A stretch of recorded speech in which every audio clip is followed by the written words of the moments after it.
This video will explain the entire lore of Bayonetta much easier than that of the previous multiverse video, the true placements of this game, explaining the mainline variants at the end, and even confirming which Cereza we will play in Bayonetta Origins. And I even believe Kamiya agrees with this. Let's take it back to the first breakdown video of Bayonetta 3. Actually, you know what? Even further than that, to 2 years ago. To 2021. We start off with the events of Bayonetta 1, where we meet a younger version of Cereza, who was brought to the present by Boulder. Throughout our adventures in Bayonetta 1, our Bayonetta provides the little Cereza with a ribbon, which he wears for the remainder of the game. We defeat Daddy and bring back little Cereza to her original time period. It's at this time where we see Bayonetta's world shake, and we see glimpses of that younger girl grown up in her teens during the witch hunts, where instead of getting sealed, she braves on, and continues fighting even after her mother dies. A huge contrast to what originally happened. But just a few moments before this, since this is a singular timeline, it's at this time when a young Boulder finds a dying Rosa, but ascends to be transported to the future by Lupter. Now, the converged interpretation involves the past changes the future trope, where returning her younger self, all empowered and all, somehow awakens the left eye of the world, altering the present or the future. It awakens the left eye of the world in our Bayonetta, which is why Zaddy Jubileus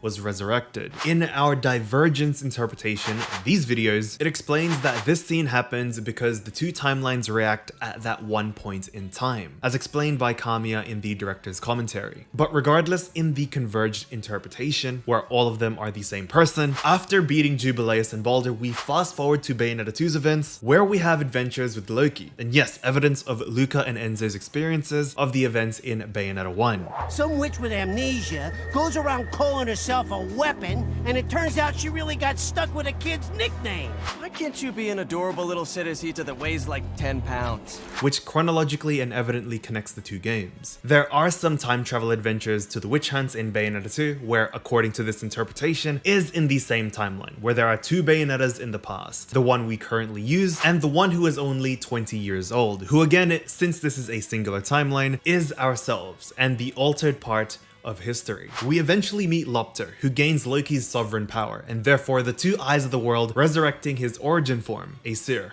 But thanks to Loki's nothingness move, he successfully erases Aesir's eyes of the world. But this is where the whole drama of Bayonetta 1 and 2 starts. Young Boulder sacrifices himself by sealing Aesir's soul inside himself, or Lupter's soul. But then Aesir quickly formulates and improvises a plan to replace the erased eyes of the world, where once he's back in the far past, he slowly corrupts young Boulder's mind and will eventually bring young Cereza to the present and cross paths with our Bayonetta, which are the events of Bayonetta 1, in hopes of effectively awakening both the left and right eyes of the world. Which is why you only see the glowing auras only after Bayonetta returns little Cereza. Again, bringing the little girl back to her original time period alters history and therefore alters the present and future. Moving on, Loki then disappears, and until now, we have yet to see him once again. Fast forward to Bayonetta 3, which I believe is a few years later due to John and Bayonetta not seeing each other for a while. Jean, we'll catch up later. But more importantly, according to the converged interpretation, this is the same Bayonetta we used in Bayonetta 1 and Bayonetta 2, meaning Team Bayonetta, Luca, Radahn, Enzo, Jean, and Cereza are all the same people that we've grown to know and love. This is the point where you do have to separate what you know from the infamous diverged or separated Cereza interpretation you all are quite familiar with on this channel. And if you do love that one and prefer that one, you're awesome. Basically, since they all are the same person and are only in one timeline, the differences in their personality, vibe, and aesthetics were all just character progression. Here's my take on it for this interpretation. Bayonetta was initially a sassy, iron-willed warrior that was still used to the survivalistic nature of the 1500s, since she's just been doing underground hitman-like work for the first 20 years after being awakened from her 500-year coma. Once she's then acclimatized to the modern world and regained her memories, in Bayonetta 2 you see how she exposes her compassionate side for Jean, showing a bit more emotion than Bayonetta 1. But then in Bayonetta 3, from doing absolutely nothing about her variants dying right in front of her, seeing her mother again for the second time, even though it's a variant, and no hesitation in killing her, might I add, to being only a little sad and disappointed that her best friend just got Thanos, it seemed like she turned heartless. That is why a lot of people, including myself, preferred the diverged Cereza interpretation. In the converged interpretation, the personality changes from 2 to 3 are very drastic and quick, even though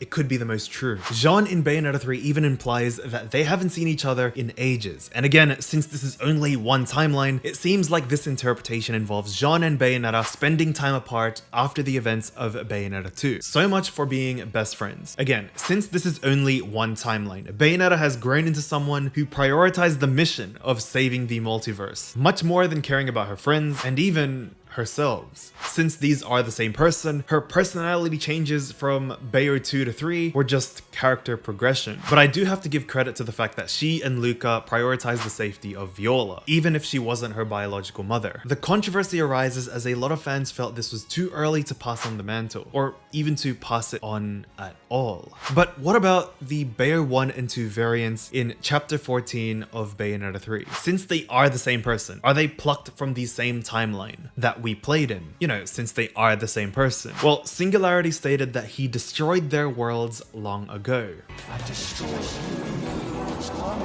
And since this interpretation involves the past changes the future trope, it would be hard to believe that these variants are the same ones that we literally played in the previous games. Then the only option is that these variants that you see right here are just unknown Bayonettas from the corners of the multiverse. Well, not really corners, I just wanted to sound dramatic, but you get my point. They're from some other timelines out there in the multiverse, which were destroyed by Singularity long ago. You can even potentially say that the Bayo 2 Bayo in chapter 14 was the Records of Time Cereza that we played in Bayonetta 2, which was confirmed as a parallel universe by Kamiya. We even said this initially in our first breakdown video after finishing the game. By the way, since it is only one timeline, we potentially have never met these people nor played them. They just happen to look like Bayonetta's past selves. You know, since this is the same person that we played in every game. And we've just been following one timeline. They help us, then Luca and Viola help us, then our Bayonetta and Luca are sent to the Inferno. The variants, while disappearing, are gone.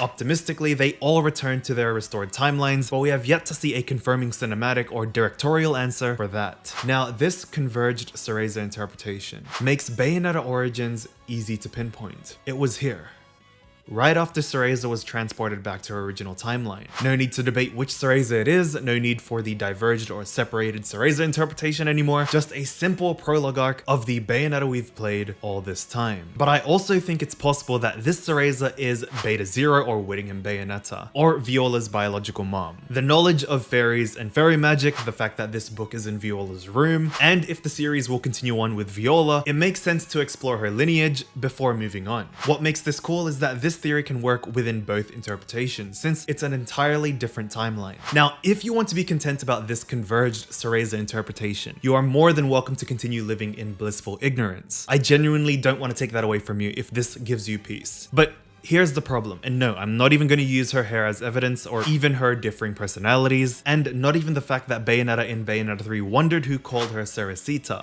Only the Luca I know would be bold enough to call me Cereza. When in Bayonetta 1, Luca only used that name when referring to the little one. Oh yeah, sorry, I forgot. The past changed the future. And this is an altered singular timeline. If Bayonetta 3 Bayonetta is the Bayonetta we've known all this time and is the same person in all these games right here, I wonder why she didn't recognize Strider, who uses fairy magic, since she went to the Avalon Forest when she was 10 years old. So does that mean her memory will be wiped at the end of Origins? Or if Origins is even canon or just a literal storybook? Moving on, this is one of my favorite proofs of the games being separate, and I call it the gal finding, named after her mod, Crazy Gal, who sent this to me over 2 years ago. In Bayonetta 2, Luca's scar is on one side of his forehead, while in Bayonetta 3, Luca's scar is on the other opposite side. But according to this interpretation, it was probably healed through magic or makeup, or heck, maybe they might just even retcon it and forget about this intricate detail. In the director's commentary for Bayonetta 1, well, you know what? You can watch it. 二重にダブりますけどもね。これはね、二つの異なる時間軸のね、流れが、もう一つの時間軸がね、生じたことをね、表しているところですね。この辺のね、話を、ちょっとね、簡単にざっと説明しますとですね、攻略本の方でもね、ちょっと説明したんですけども、未来にね、来て、新しい体験をしたセレッサを、過去の世界に返したことで、そっちの、新しいね、時間軸が発生したということですね。まず肌身離さずつけていた懐中時計に守られて、ジャンヌのね、封印を免れて、で、歴史が変わるわけですね。なすすべなく、ジャンルに封印された現実と、封印されなかった新しい歴史と、この2つが生まれるわけですけどもね。ここでね、バルドルも、ペラペラ喋るようにですね、バルドルの狙いは、ベヨネッタをですね、歴史を見そなす世界の左目として覚醒させること、だったわけですね。で、それにはですね、ベヨネッタは封印されて500年をね、眠ってしまった空白がありますからね、これを埋めてですね、歴史の観測者としてのね、資格を、再び取り戻させなくてはならないと。で、そこでまずね、過去からセレッサを呼び寄せてですね、500年分の歴史をね、急速に疑似体験させたわけですね。つまり、自分自身、ベヨネッタ自分自身がね、神々を倒して成長していく、姿をね、客観させること。で、また、ベヨネッタとね、行動を共にすることでね、ほんの一時でもですね、母の愛に満たされることでですね、困難に打ち勝つ強い心を宿すということ。こうした上でね、元の時間に返して、で、それが結果的にね、過去のトラウマと決別する歴史の流れをね、作ったわけですね。これらがすべて、バルドルの計画だったと、いうわけですね。で、それがですね、ここで今、二つのね、時間の流れが重なってですね、で、世界の目としてね、資格を得た、時間軸のベヨネッタの力がですね、こちらの、現実のベヨにも、発現してですね、で、またバルドルの方もですね、一度ベヨに倒されて、Kamiya confirms in his own words, 2 realities are created, one where Cereza is sealed by Jean, and one where she's safe. Even saying that another axis of time was created, and that this creates a past different from her previous tragic one, which was evident in that point in time where the screen glitches from the newly created timeline then back to normal, which activates the left eye of the world. I believed these quotes implied that a separate timeline was created, aka the Brave Cereza timeline. Now you can even say that this quote, so now these two different times have collided, means that the two timelines are now fully combined, and he even says that the course of history has changed, meaning a singular timeline that functions on the changing the past changes the future plot device. But which one is it? There's evidence to say that another reality, another timeline was created, and there's evidence of the past changing the course of history, all in one video. There could have been some mistranslations or straight up just changing his mind years from this video, or there must have been different writers maybe, but honestly, since this video is about the singular, combined,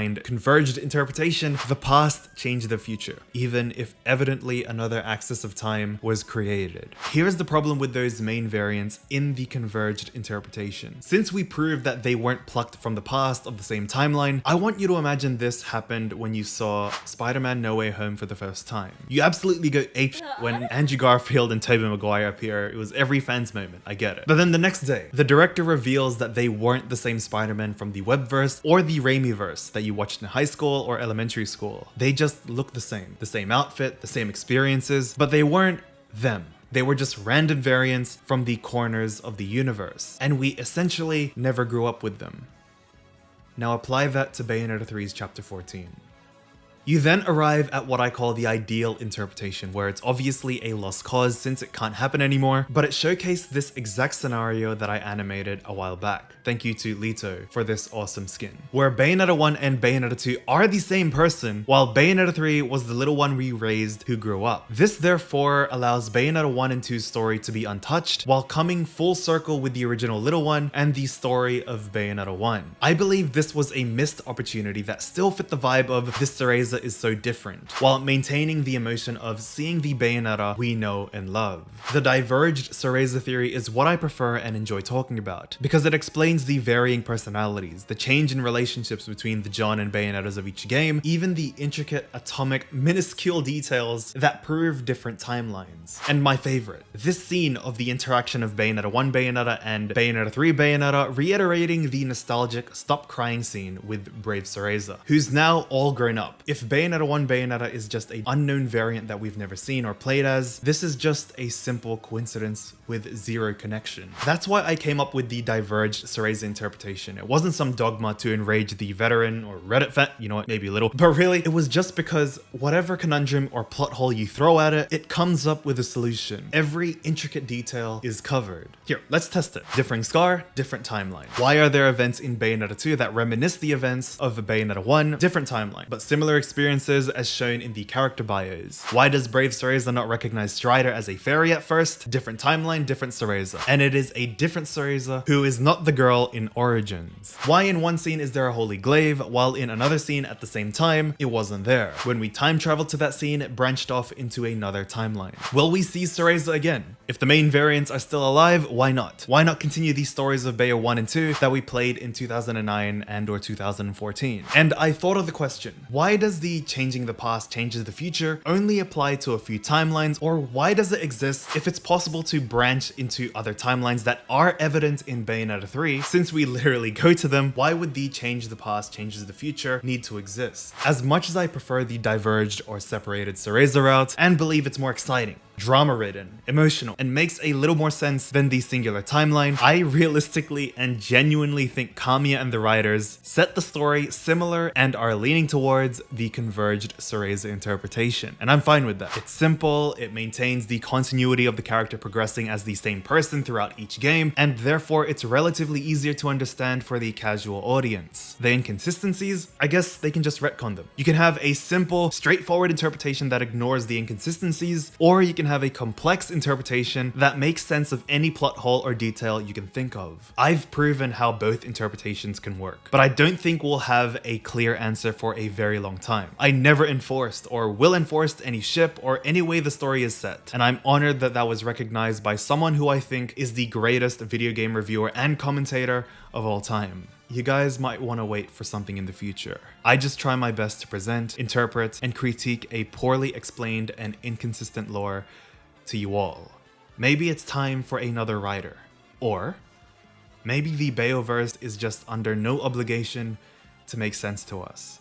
If some of you really think I care about getting a virtual world right or wrong.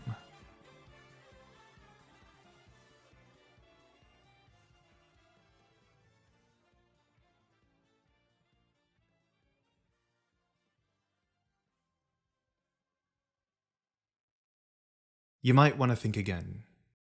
I'm Rakunx, and never get disheartened.